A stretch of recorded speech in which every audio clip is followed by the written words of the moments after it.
Number যারা 2 প্রশ্নটা 3 বার কথা কিন্তু গতকাল যারা 2 নাম্বারটা সত্যি সত্যি বুঝছো তারা মূলত 2 তারা 3 নাম্বার অঙ্কটা আসলেই পারার কথা।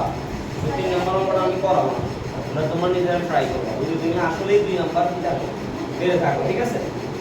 আমি দেখাবো তোমাদের হচ্ছে কারণ একটি বর্গাকার মাঠের বাইরের চারদিকে 5 মিটার চওড়া একটি রাস্তা আছে, রাস্তার ক্ষেত্রফল 500 বর্গমিটার হলে মাঠের ক্ষেত্রফল নির্ণয় করো। ওই যে 1 ইয়া 2 3 4 কি দেবো 1 আমি দেখাবো তোমাদেরকে 5 নাম্বার অঙ্কটা দেখাবো 5 উদাহরণ করে দেখো আমরা এখন উদাহরণ 5 এর উপরে বড় যেমন একটি বড় ক্ষেত্রের পরিসীমা। পুরো অঙ্কটা হলো কি প্রশ্নের উপর, যারা প্রশ্ন বুঝবে না তারা অঙ্ক বুঝবে, মানে প্রশ্ন যদি তুমি না বুঝো অঙ্ক বুঝার কোনো চান্স নেই। এই লাইটটা ধরা যাবে, লাইটটা ধরা কিন্তু কাম আসে ভিতরে মোবাইল আছে অসব ক্লাস করে রাই এখানে মনে হবে লাইটটা ধরা যাবে লাইট প্রথমটাই ধরছে হ্যাঁ বুঝছো তো। আচ্ছা আসি আমরা একটি বড় ক্ষেত্রের পরিসীমা একটি আয়তক্ষেত্রের পরিসীমা সমান। তার মানে আয়তক্ষেত্রের পরিসীমা যদি 100 হয় বর্গের পরিসীমা কত হবে 100ই হবে। আয়তক্ষেত্রের দৈর্ঘ্য প্রস্থের 3 গুণ, তাহলে প্রস্থ যদি x হয় দৈর্ঘ্য হবে 3x এবং ক্ষেত্রফল 768 বর্গ।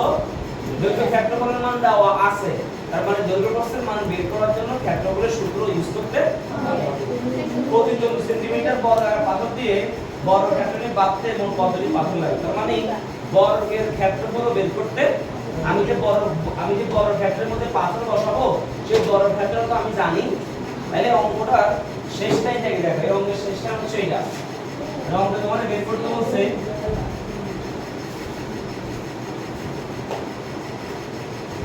পাথর লাগবে, কি লাগবে? পাথর লাগবে। কি হবে পাথর বসাবো কোথায়? আমি বর্গের ক্ষেত্রফলের মধ্যে পাথরের ক্ষেত্রফল, পাথরের কিসের পাথরের ক্ষেত্রফল দ্বারা ভাগ করতে হবে।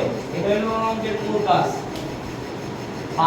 পাথর লাগবে অঙ্কের বলছে না কতটুকু পাথর লাগবে বলতে 5 লাইনে পাথর লাগবে হচ্ছে বর্গের ক্ষেত্রফলকে পাথরের ক্ষেত্রফল দ্বারা বের করতে হবে। আমার প্রশ্ন হচ্ছে অঙ্কের মধ্যে কি বর্গের ক্ষেত্রফল বলা আছে? নাই, কারণ অঙ্কটা বলছে আয়তকারের পরিসীমা বর্গের পরিসীমার সমান। যদি আমি আয়তকারের পরিসীমা পেয়ে যাই তাহলে বর্গের কি যাব পরিসীমা পেয়ে যাব, আর বর্গের পরিসীমাকে 4 দ্বারা ভাগ করলে কত মান পাওয়া যাবে? 1 বাহুর মান পাওয়া যাবে। 1 বাহুর মান পেলে কি হবে? 1 বাহুর মান পাইলে হবে বর্গের ক্ষেত্রফলের সূত্র হচ্ছে বর্গের ক্ষেত্রফলের সূত্র হচ্ছে 1 বাহু স্কয়ার অথবা কি স্কয়ার বাহু। তো আমার কাছে কি বর্গের বাহুর মান আছে? নাই। বর্গের বাহুর মান পাইতে হইলে বর্গের কিছু একটা মান লাগবে, তোমরা জানো কিন্তু এই জিনিসটা। যে দৈর্ঘ্য প্রস্থ বের করতে গেলে ওই জিনিসটার ভাই ক্ষেত্রফলের মান লাগবে, নালে পরিসীমার মান লাগবে, নালে কর্ণের মান। তো বর্গের যে বাহুর মান লাগবে এটা কোথা থেকে বের করব? বর্গের পরিসীমা থেকে। কেন? অঙ্কের মধ্যে একটা ক্লু দেওয়া আছে আয়তকারের পরিসীমা সমান বর্গের পরিসীমা। সেই পরিসীমা বের করতে পারলে আয়তকারের বর্গের পরিসীমা পেয়ে যাব। বর্গের পরিসীমাকে 4 দ্বারা ভাগ করলে বর্গের 1 বর্গমান পেয়ে যাব। বর্গের 1 বর্গমান পাই গেলে তো অঙ্কই শেষ। সমস্যা হলো আমার আয়তকারের পরিসীমা বের করতে হবে। আয়তকারের পরিসীমা সূত্র কি আমরা জানি? আয়তকারের পরিসীমা সূত্র কি? আয়তকারের কি আয়তকারের পরিসীমা সমান কি? দৈর্ঘ্য কি? আমার প্রশ্ন হলো এই অঙ্কে আয়তকারের দৈর্ঘ্য প্রস্থ কি দেওয়া আছে? এটা ক্লু দেওয়া আছে, সরাসরি কি দেওয়া কি দেওয়া আছে? তার মানে আয়তকারের পরিসীমা দৈর্ঘ্য প্রস্থ সরাসরি অঙ্কে দেওয়া। তো আমি দৈর্ঘ্য প্রস্থ তার মানে এক জায়গাতে আমরা স্থির হইলাম যে আমাদেরকে আয়তকারের দৈর্ঘ্য প্রস্থ আগে বের করতে হবে, তারপরে পরিসীমা বের করতে হবে, তারপরে বর্গের বাহুর বের করতে হবে। তাহলে আমাকে আগে দৈর্ঘ্য প্রস্থ বের করতে হবে। তাহলে আমরা দেখি অঙ্কে কিসের মান দেওয়া আছে। আমরা জানি অঙ্কের মধ্যে দেওয়া আছে কি আছে? আসলে কি দেওয়া আছে? দেওয়া আছে শুধু কি দেওয়া আছে অঙ্কের মধ্যে? ক্ষেত্রফল দেওয়া আছে 700 কত 80 মিটার বর্গ এরকম একটা মান দেওয়া আছে আমরা দেখতে পাচ্ছি।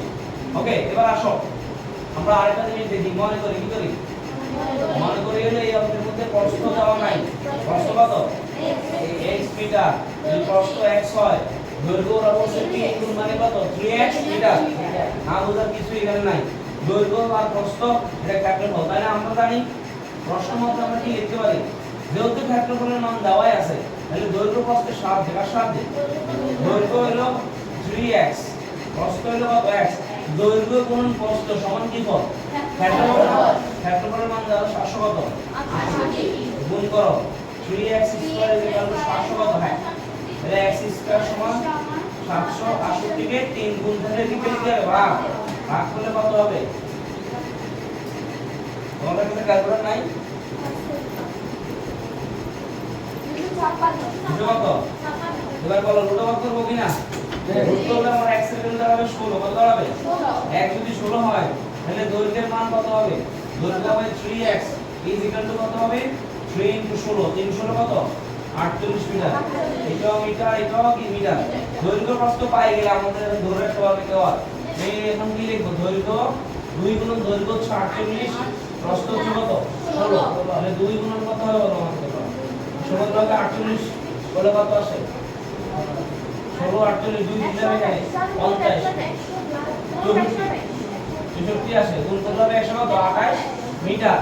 বাচ্চারা আমাদের প্রথম লাইনে চলে আসো, একটি বর্গক্ষেত্রের পরিসীমা একটি আয়তকারের পরিসীমার সমান, তার মানে 128 শুধু এখন আয়তকারের পরিসীমা না, 128 বর্গেরও কি সীমা, তাহলে আমি এখন কি লিখব এখানে, বর্গের কিসের, বর্গের পরিসীমা সমান 128, সুতরাং বর্গের কার মান লাগবে, বাহুর মান লাগবে না, বাহুর দৈর্ঘ্য কত হবে, তোমরা জানো বর্গের বাহু কাটা 4টা, 4 দ্বারা ভাগ দিলে এক বর্গ মান দাঁড়াবে 32 মিটার, কত মিটার, রাইট 32 আসে কিনা, আসে। তাহলে আমি বর্গের বাহুর মান পাই গেলে বর্গের ক্ষেত্রফল পাবো কিনা, 32 কে আমরা স্কয়ার করব, স্কয়ার করলে আমাদের মান আসবে 1000 কত,